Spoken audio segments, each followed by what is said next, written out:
뭐지, 이 비린내. 견딜 수가 없네요. 강태준이 코를 찡그렸습니다.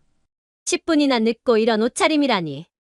정말 교양도 없고 우리 민우가 어떻게 이런 집안을 선택했는지. 박혜진이 독서를 퍼부었습니다. 서연아, 너무 예민하게 반응하지 마. 민우마저 서연을 배신했습니다. 아버님, 좀 제대로 씻고 오시 그랬어요? 민우가 상철에게 무례하게 말했습니다. 서연의 얼굴이 화끈거렸습니다. 상견례장에서 비웃음 당한 서연과 아버지, 하지만 이 불편한 상견례는 파란의 시작일 뿐이었습니다. 청취하시면서 마음에 드시면 구독과 좋아요 부탁드려요. 그럼 이야기 속으로 떠나보실까요? 서연은 거울 앞에서 마지막으로 단정한 정장 차림을 확인했어요. 오늘은 그토록 기다려온 상견례 날이었습니다. 2년간 사랑해온 민우와의 결혼을 위한 첫 단계였죠. 긴장된 마음에 손가락이 미세하게 떨렸습니다. 괜찮아. 다 잘 될 거야. 서연은 스스로에게 속삭였어요. 민우의 부모님을 처음 만나는 자리. 아버지도 함께하는 중요한 날이었습니다. 작은 회사의 회계팀 대리로 일하는 29살의 서연에게 이 만남은 단순한 상견례가 아니었어요. 새로운 가족을 만드는 첫걸음이었습니다. 국제호텔 마케팅 팀장인 민우는 학벌, 외모, 능력 모두 완벽한 남편감이었고 서연은 그런 그를 만난 것이 자랑스러웠어요. 서연은 아버지가 수산시장에서 장사한다는 것만 민우에게 알렸어요. 그 이상은 딱히 중요하지 않다고 생각했습니다. 아빠, 오늘 꼭 시간 맞춰 오세요. 중요한 자리예요. 전화를 걸었을 때 아버지 상철은 든든하게 약속했어요. 걱정 마, 딸. 아빠가 어떻게든 시간 맞춰갈게. 마음이 조금 놓였습니다. 하지만 그날 오후 강남의 고급 레스토랑에 도착한 서연의 가슴은 다시 쿵쾅거리기 시작했어요. 민우가 서연의 손을 꼭 잡아주었습니다. 긴장 풀어. 우리 부모님 생각보다 편하실 거야. 민우의 말에 안심하려는 순간 고급 외제차 한 대가 레스토랑 앞에 멈춰 섰어요. 차에서 내린 중년 부부는 서연의 예상을 훌쩍 뛰어넘었습니다. 명품으로 치장한 우아한 여성과 카리스마 넘치는 남성. 민우의 부모님이었어요. 어머님, 아버님, 안녕하세요. 서연은 공손하게 인사했어요. 레스토랑 직원이 그들을 VIP 전용 룸으로 안내했습니다. 호두나무로 장식된 고급스러운 룸 안에는 둥근 테이블과 부드러운 가죽 의자가 놓여 있었어요. 창문으로는 서울의 화려한 전경이 내려다 보였습니다. 민우의 어머니 박혜진은 룸에 들어서자마자 서연을 위아래로 훑어보며 인상을 찌푸렸습니다. 옷은 백화점에서 산 거니? 생각보다 수수하네. 박혜진의 말에 서연의 뺨이 화끈거렸어요. 민우의 아버지 강태준은 서연의 손목시계를 힐끗 보더니 코웃음을 쳤습니다. 우리 아들이 자네 얘기를 했는데 별로 특별한 점은 없어 보이는군. 강태준의 목소리에는 노골적인 실망감이 묻어 있었어요. 서연의 가슴이 철렁 내려앉았습니다. 룸 안에 자리를 잡고 앉은 지 10분이 지났습니다. 서연은 불안하게 시계를 확인했어요. 아버지께서 조금 늦으시나 봐요. 곧 오실 거예요. 서연의 말에 박혜진은 못마땅한 표정을 지었습니다. 강태준은 시계를 힐끗 보더니 짧게 말했어요. 시간 개념도 없으신 분이네요. 그 짧은 한마디에 담긴 경멸이 서연의 가슴을 찔렀습니다. 박혜진은 아무 말도 하지 않았지만 차갑게 식어가는 눈빛과 굳게 담은 입술이 모든 것을 말해주고 있었어요. 민우는 어색하게 웃으며 메뉴판을 넘겼어요. 뭐 드실지 미리 봐두실까요? 서연 아버님은 조금 늦으시나 봐요? 민우의 질문에 서연은 시계를 확인했어요. 약속 시간이 5분 지났습니다. 초조함이 밀려왔어요. 바로 그때였습니다. 룸문이 열리고 작업복 차림의 상철이 허둥지둥 들어왔습니다. 물고기 비늘이 묻은 작업복에서는 강한 생선 비린내가 풍겼어요. 폐쇄된 룸 공간에 비린내가 순식간에 퍼졌습니다. 죄송합니다. 제주도에서 특별 하러가 들어와서 일이 좀 있었네요. 10분이나 늦어서 정말 죄송합니다. 상철은 헐떡이며 사과했어요. 손은 깨끗이 씻었지만 작업복에 묻은 비린내는 여전했습니다. 박혜진은 노골적으로 코를 막았고 강태준은 코를 찡그렸습니다. 룸 안의 공기가 무거워졌습니다. 이게 뭐 하는 건지. 고급 레스토랑 VIP 룸에 이런 차림으로 오시다니? 강태준이 목소리를 높였습니다. 서연은 그 자리에서 땅바닥으로 꺼져버리고 싶었어요. 룸 안에 갇힌 비린내는 더욱 강하게 느껴졌습니다. 룸 안의 환기 시스템이 작동했지만 비린내를 없애기에는 역부족이었어요. 박혜진은 손수건으로 코를 막고 다른 손으로는 부채질을 했어요. 서연은 식은땀이 등을 타고 흘러내리는 것을 느꼈어요. 10분이나 우리를 기다리게 하고 이런 냄새는 정말 교양 있는 사람들 사이에서는 있을 수 없는 일이에요. 이 아름다운 VIP룸의 분위기를 완전히 망쳐놓았네요. 직원을 불러 방향제라도 가져오게 해야겠어요. 박혜진이 독서를 퍼부었어요. 목소리에 담긴 경멸감이 서연의 가슴을 찔렀습니다. 그녀는 배를 눌러 직원을 불렀습니다. 시간 약속도 못 지키고 옷차림도 이 모양이고 아들이 왜 이런 집안을 선택했는지 이해할 수 없군요. 우리처럼 격식을 중요시하는 가문과는 너무 맞지 않아요. 강태준은 민우를 향해 실망스러운 눈길을 보냈어요. 서연은 손끝이 떨리는 것을 숨기려 무릎 위에 손을 올렸습니다. 민우는 어색한 웃음을 지으며 상황을 무마하려 했어요. 일단 자리에 앉으시죠. 서연이 아버님. 민우가 억지로 웃으며 말했어요. 상철은 자리에 앉았지만 룸 안의 공기는 더욱 무거워졌습니다. 직원이 방향제를 가지고 들어왔고 룸 안에 분사했습니다. 하지만 비린내와 인공적인 향이 섞여 더 이상한 냄새가 되었어요. 제가 늦어서 정말 죄송합니다. 제주도에서 특별한 화로가 들어와서 처리할 일이 있었어요. 30년 넘게 수산물을 다루고 있어서 그런 일은 미룰 수가 없었습니다. 상철은 자부심을 담아 대답했어요. 그의 진심이 서연에겐 고스란히 전해졌습니다. 우리는 서울에 5개 지점을 둔 해송 일식당을 운영하고 있어요.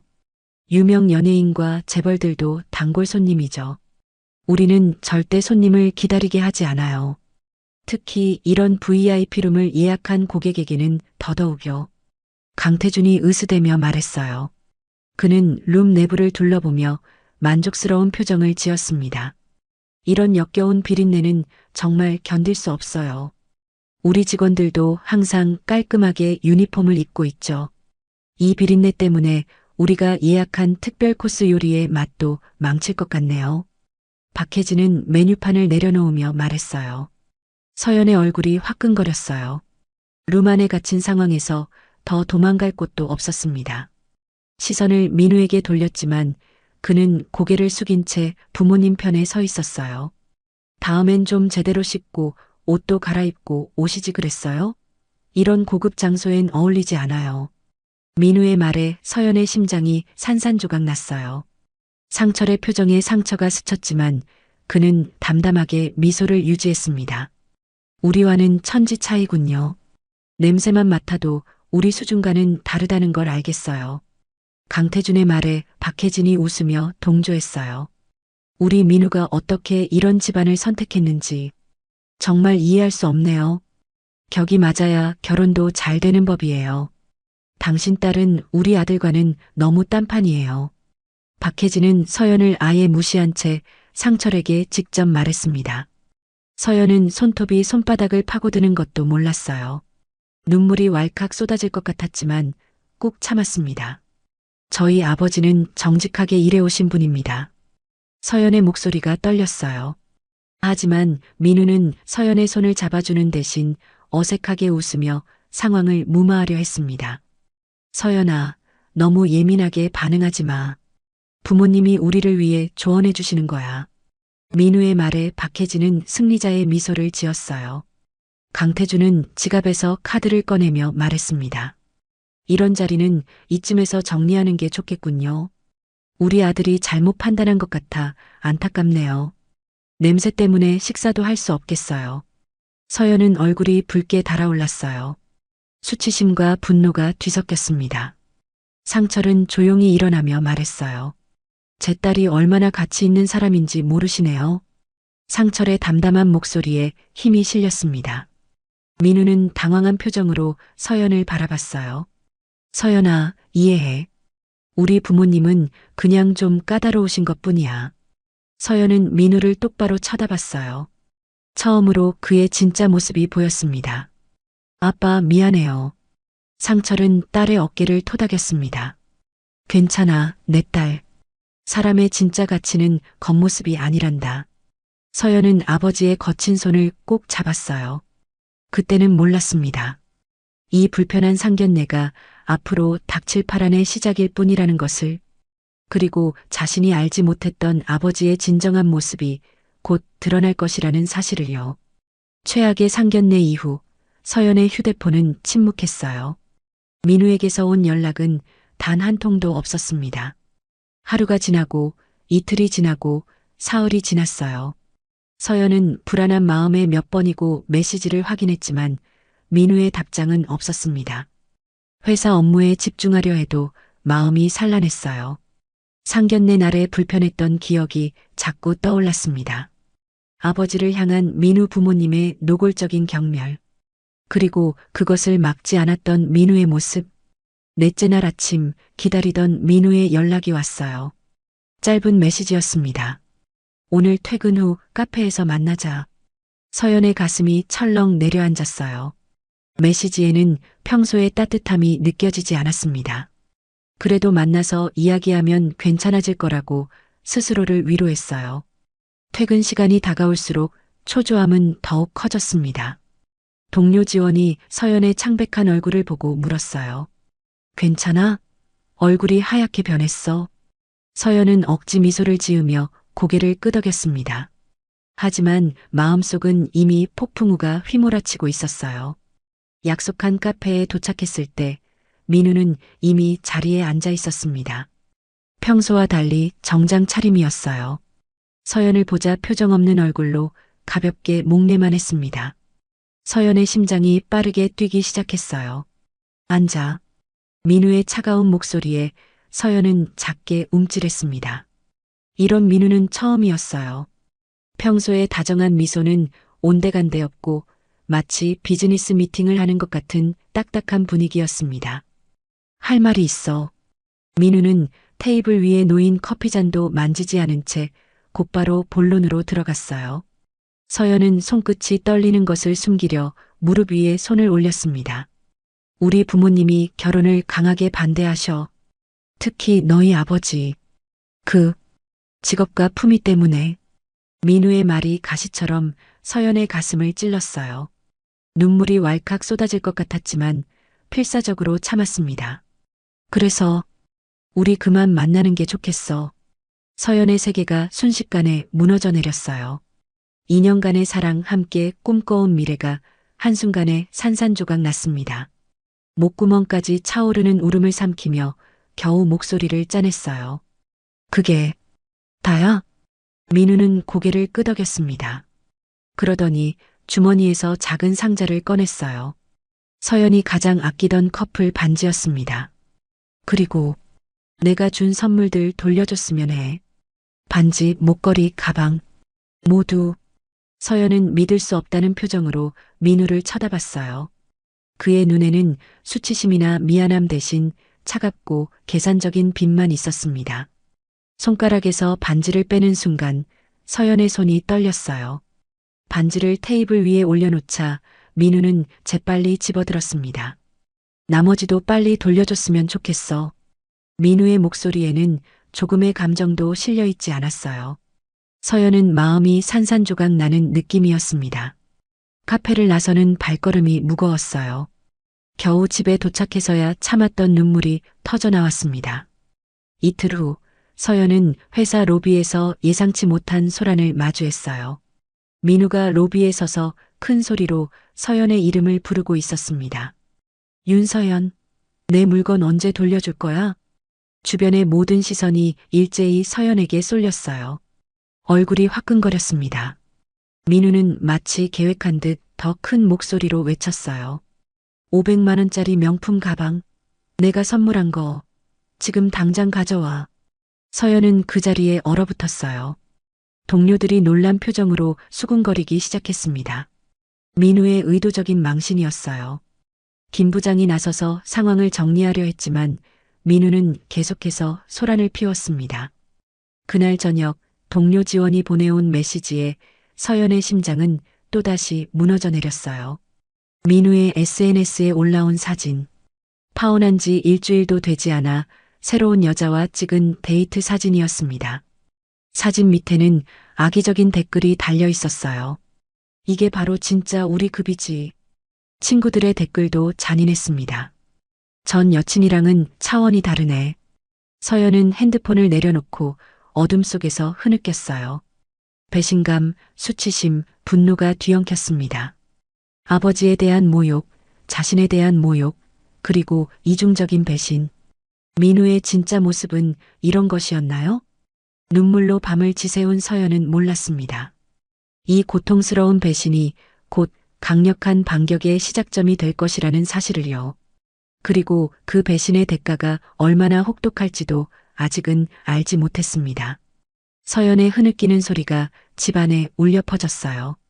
울음소리를 들은 상철은 서둘러 딸의 방문을 두드렸습니다. 문을 열자 상철의 눈에 들어온 것은 눈물로 얼룩진 딸의 얼굴이었어요. 그 모습에 상철의 가슴이 찢어지는 듯 했습니다. 무슨 일이야, 우리 딸? 상철은 조심스럽게 서연의 어깨를 감싸 안았어요. 서연은 흐느끼며 모든 일을 말했습니다.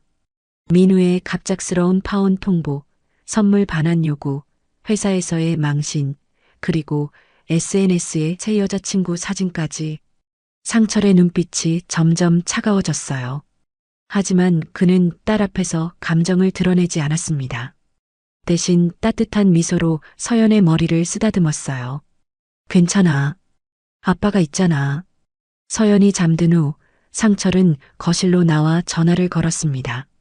수화기 너머로 중년 남성의 목소리가 들렸어요. 사장님, 이 시간에 무슨 일이십니까? 전화를 받은 사람은 김도연, 상철의 오른팔이자 바다양의 운영 이사였습니다. 상철은 차분한 목소리로 말했어요. 도연 씨, 강민우와 그 가족에 대해 모든 것을 알아봐주게. 다음 날 아침, 서연은 붓기가 가라앉지 않은 눈으로 출근했어요. 회사 동료들의 시선이 따갑게 느껴졌습니다. 어제 로비에서 있었던 일이 소문이 난 모양이었어요. 서연은 고개를 숙인 채 자리로 향했습니다. 저녁, 집으로 돌아온 서연을 기다리고 있던 상철은 평소와 다른 분위기였어요. 그의 눈빛에는 서연이 본 적 없는 날카로움이 있었습니다. 서연아, 아빠한테 물어볼 게 있니? 상철의 말에 서연은 의아한 표정을 지었어요. 무슨 뜻인지 몰라 고개를 갸웃거렸습니다. 민우 부모님이 하는 일이 뭐라고 알고 있니? 서연은 잠시 생각하다 대답했어요. 강남에서 해송이라는 일식당 체인을 운영하신다고 들었어요. 5개 지점이 있다고. 상철은 미소를 지었지만 그 미소가 서연에겐 낯설게 느껴졌습니다. 차가운 미소였어요. 그날 밤 상철의 사무실에서는 긴 회의가 열렸어요. 도연이 가져온 자료들이 테이블 위에 펼쳐졌습니다. 사장님, 조사 결과입니다. 도연의 목소리는 차분했어요. 그가 내민 서류를 상철이 꼼꼼히 살펴봤습니다. 강태준의 해송 5개 지점 모두 최고급 식자재로 유명하지만 실제로는 저희 바다양에서 납품하는 수산물이 핵심입니다. 특히 그들의 시그니처 메뉴인 모둠회와 참치는 100% 저희 회사 제품이에요. 상철의 눈이 빛났어요. 도연은 계속해서 말을 이어갔습니다. 더 놀라운 사실은 해송 본점이 있는 건물이 사장님 소유라는 겁니다. 다른 지점들도 사장님과 연관된 부동산 회사의 건물에 입점해 있고요. 서연이 알지 못했던 아버지의 모습이었어요. 상철은 단순한 수산물 장수가 아니었습니다. 그는 전국적인 유통망을 가진 대형 수산물 회사, 바다양의 대표이자 여러 건물을 소유한 부동산 재벌이었어요. 민우가 일하는 국제호텔도 저희와 주요 거래선입니다. 호텔 내 일식당 역시 바다양의 최고급 수산물을 사용하고 있어요. 상철은 가만히 도연의 보고를 듣고 있었어요. 그의 표정은 담담했지만 눈빛에는 결연한 의지가 서려 있었습니다. 도연 씨, 내일부터 해송전 지점에 최고급 활어와 특선 수산물 납품을 중단하게. 도연은 잠시 놀란 듯 했지만 곧 고개를 끄덕였어요. 국제 호텔과의 거래도 중단하고 호텔 내 일식당에 수산물을 공급하던 루트도 모두 차단해. 상철의 목소리는 차가웠어요. 이어서 그는 법무팀에 지시했습니다. 강태준에게 본점 건물 임대차 계약 갱신 불가 통보를 보내고 다른 지점들의 임대료 인상 계획도 세워. 모든 지시가 끝난 후 상철은 창밖의 서울 야경을 바라봤어요. 그의 눈에는 단호한 결의가 담겨 있었습니다. 내 딸을 상처 준 대가를 치르게 해야지. 서연은 이 모든 일을 모른 채 상처를 극복하기 위해 회사 업무에 더욱 몰두했어요. 그녀는 아직 알지 못했습니다. 자신이 무시당했던 그 비린내가 사실은 강민우 가족의 성공 뒤에 숨겨진 핵심이었다는 것을요. 그리고 아버지의 조용한 반격이 이미 시작되었다는 사실도 말이에요. 일주일이 지났어요. 강태준의 해송 본점에는 이상한 일이 벌어지고 있었습니다. 최고급 활어가 도착하지 않았어요. 매일 아침 정시에 들어오던 싱싱한 참치, 광어, 도미가 배송되지 않았습니다. 어떻게 된 거야? 왜 물건이 안 들어오는 거지? 강태준의 얼굴이 붉게 달아올랐어요. 주방장은 고개를 숙인 채 떨리는 목소리로 대답했습니다. 공급업체에 연락했는데 갑자기 거래가 중단되었다고 합니다. 강태준은 핸드폰을 집어들었어요.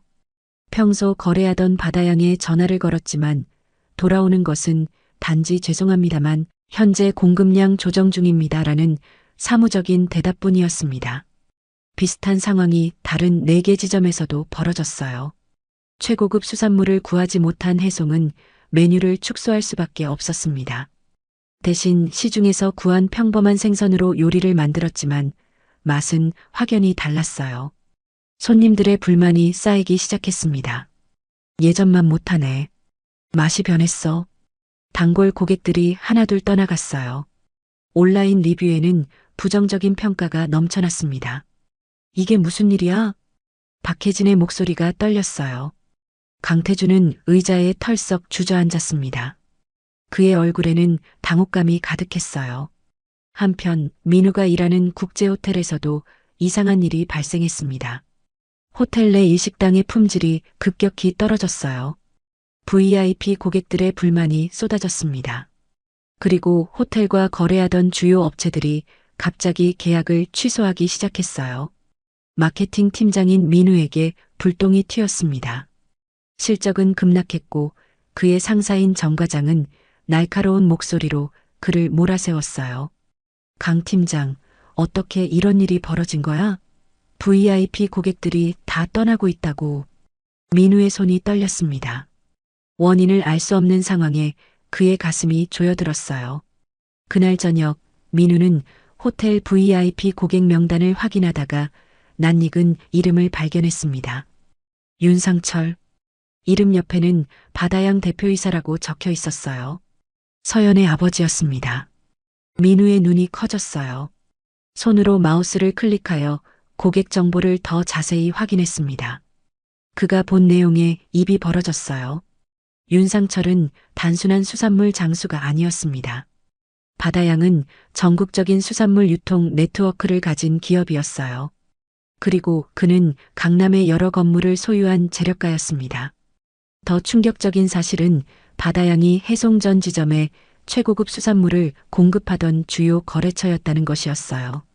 민우는 그제야 모든 것을 깨달았습니다. 지금 벌어지는 일들이 우연이 아니었어요. 집으로 돌아온 민우는 부모님과 마주쳤습니다.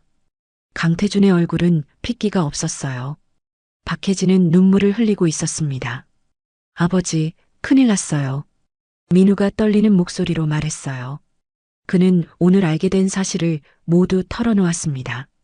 강태준의 얼굴이 백지장처럼 하얗게 변했어요. 그럴 리가. 그 수산시장 아저씨가. 말을 잇지 못하는 강태준을 보며 민우는 상견례 날 비웃었던 장면이 떠올랐습니다. 쓴웃음이 나왔어요. 다음 날 더 나쁜 소식이 도착했습니다. 해송 본점 건물의 임대차 계약 갱신이 불가하다는 통보였어요. 그리고 다른 지점들의 임대료는 2배로 인상된다는 내용이었습니다. 강태준은 사무실에 쓰러졌어요. 그의 손에는 은행에서 온 대출 상환 압박 통지서가 들려 있었습니다. 프랜차이즈 수익 급감, 임대차 계약 종료, 대출 상환. 압박까지 겹치면서 강태준 가족은 경제적 위기에 처했어요. 절망에 빠진 민우는 서연의 회사로 찾아갔습니다. 로비에서 그녀를 기다리다가 마주친 순간 민우는 무릎을 꿇었어요. 그의 눈에는 눈물이 고여 있었습니다. 서연아, 제발 도와줘. 내가 잘못했어. 서연은 얼어붙은 표정으로 그를 내려다봤어요. 민우의 모습은 처량했습니다. 우리 가족 사업이 무너지고 있어. 다 내 아버님 때문이야. 제발. 서연은 한마디 말도 없이 그를 지나쳐갔어요. 하지만 민우는 포기하지 않고 그녀의 팔을 붙잡았습니다. 서연아, 제발 우리 가족 사업이 무너지고 있어. 그의 절박한 외침에 회사 로비가 조용해졌어요. 모든 시선이 그들에게 쏠렸습니다. 서연의 얼굴이 붉게 달아올랐어요. 상사인 김 부장이 다가와 상황을 정리하려 했습니다. 이봐요, 이러지 마시고 경비실로 가시죠. 그 순간 익숙한 목소리가 들렸어요. 서연 씨, 제가 모시러 왔습니다. 김도연이었어요. 그는 차분한 목소리로 서연에게 말했습니다. 사장님께서 기다리고 계십니다. 도연은 서연을 고급 세단으로 안내했어요. 차에 오른 서연은 여전히 혼란스러웠습니다. 민우의 절박한 얼굴이 눈앞에 아른거렸어요. 도연은 조용히 차를 몰았습니다. 어디로 가는 거예요? 서연이 물었어요. 도연은 미소를 지으며 대답했습니다. 아버님이 기다리시는 곳입니다.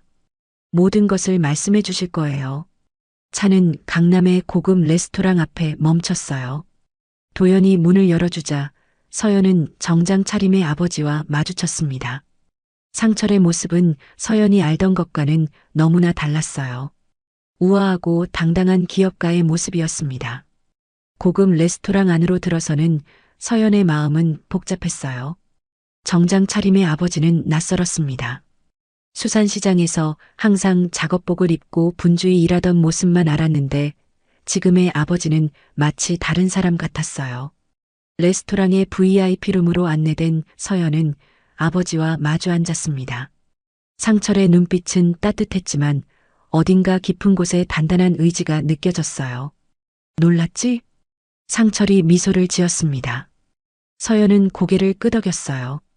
그녀의 눈에는 수많은 질문이 담겨 있었습니다. 아빠가 지난 40년간 어떻게 살아왔는지 이야기해 줄게. 상철은 천천히 이야기를 시작했어요. 그는 20대 작은 수산물 가게에서 시작했습니다. 새벽부터 밤까지 일하며 조금씩 사업을 키웠어요. 특유의 성실함과 정직함으로 고객들의 신뢰를 얻었고 물건을 구분하는 안목도 남달랐습니다. 10년 만에 그의 가게는 바다양이라는 회사로 성장했어요. 전국적인 유통망을 갖추었고 최고급 수산물 공급업체로 자리 잡았습니다. 성공한 사업가가 된 그는 부동산에도 투자하기 시작했어요.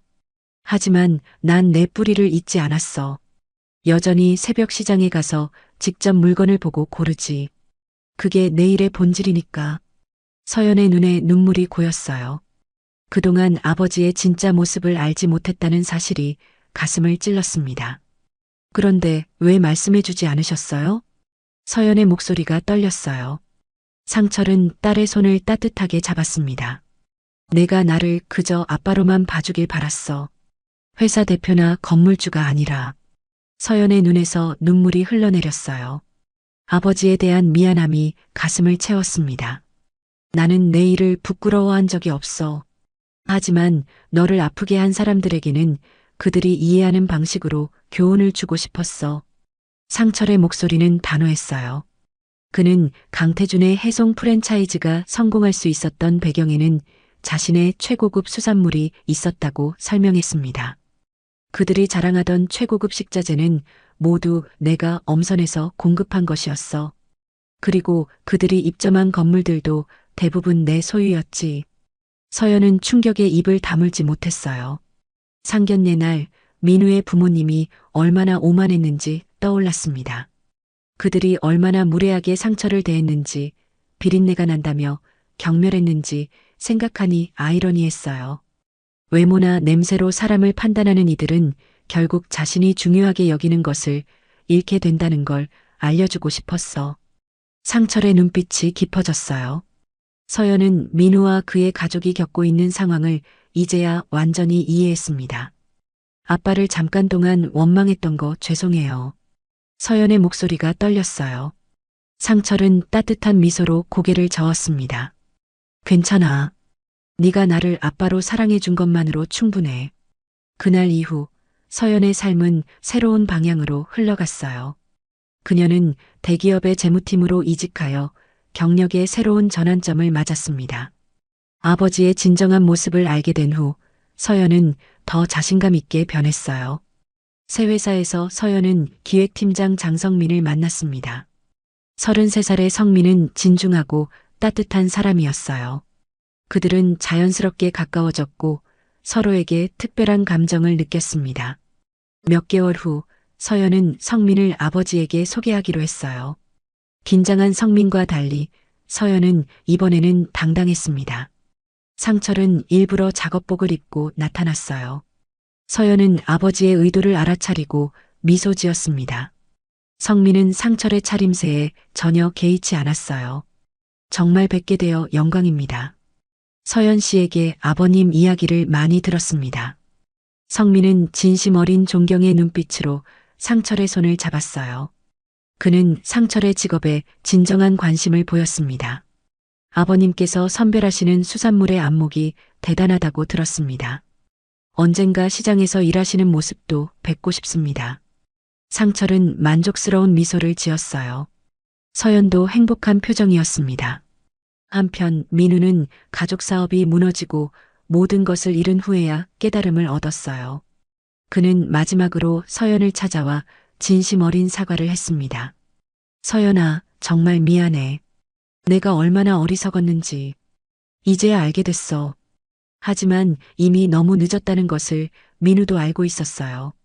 서연의 마음은 이미 다른 곳을 향하고 있었습니다.